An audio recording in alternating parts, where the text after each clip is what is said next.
Қайырлы күн достар, біз бүгін баялдыдан, яғни баклажаннан қысқа дайындық дәмді салат дайындайтын боламыз. Каналыма жазылмаған болсаңыздар, жазылып тіркеліп кетіңіздер. Алдағы уақытта Құдай қаласа неше түрлі тәттілер, тағамның түрлері, балалар тағамдары және де әртүрлі салаттардың түрлерін салатын боламын.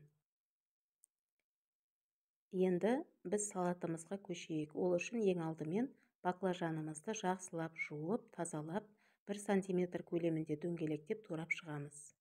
Және оның ащы қышқылтым суы бөлініп шығу үшін 1 ас қасық көлемінде тұз салып араластырып, 40-45 минутқа қоя тұрамыз.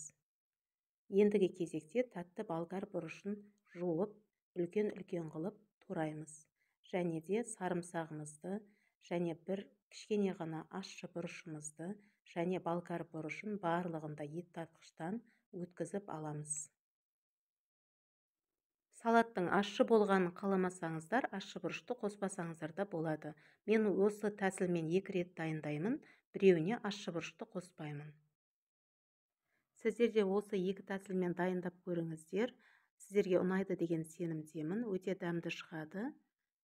Және де баклажаннан барлық жасалған салаттардың барлығы дерлік дәмді шығады. Біз дайын болған қоспамызға 1 ас қасық тұз, 2 ас қасық шекер және де 3 ас қасық 9% асқана сірке суын құямыз. Одан кейін оған біз зелен қосамыз. Мендегі зелен бүгін ақ желкен. Егер үйлеріңізде ақ желкен, яғни петрушка болмаса, укроп немесе кинза қоссаңыздар болады. Ақ желкенді майдалап турап, жаңағы қоспамызға қосып, жақсылап араластырып қоямыз, тұзы мен қанты еру үшін. Бұл уақытта біздің баклажанымыз дайын болып қалады. Енді соны бөлек ыдысқа суынан барынша сығып, бөлек аламыз. Оны артынша майға қуыратын болғаннан кейін барынша ылғалын сығу керек. Міне осылай түбінен осынша суы шығады, оны әрине төгіп тастаймыз. Енді біз қызып тұрған табамызға 1-2 ас қасық май құйып, баклажандарды біртіндеп салып, екі жағын қуырып аламыз. Майды тым көп құюдың керегі жоқ, әр қуырған сайын 1 немесе 2 ас қасық иісі жоқ кәдімгі сұйық майды құйсаңыздар болды. Осылай екі жағын кезекпе-кезек аударып, сәл ғана қызартып, қуырып аламыз. Баклажанның барлығын дерлік осылай қуырып аламыз. Сөйтіп оны ыдысқа қойып, ендігі кезекте банкілерімізге қоспамен баклажанды кезек-кезек қойып, қабаттастырып орналастырамыз.